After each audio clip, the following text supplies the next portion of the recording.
Okay. Hi. Hello, What's your name? my name is Aldrin Dices. Okay. How old are you, Aldrin? I'm 22 years old. Are you married? No, I'm single. Your family is composed of how many members? 6 members. Do you have friends or relatives in Malaysia? None. Okay. What are your qualifications to this position?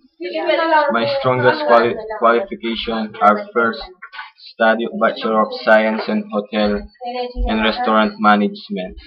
Secondly, I know how to serve customers, cook foods like Chinese foods, Japanese foods, most of all Asian foods. Okay. Are you working now?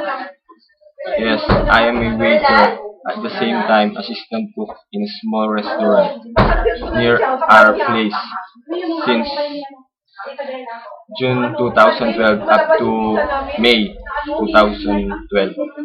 Okay.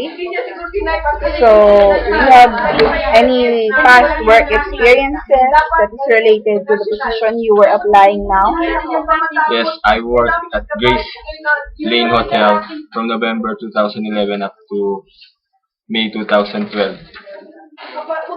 Contract at 6 months. We serve buffet style meals. Okay. Okay, thank you. That's all for Thank you, now.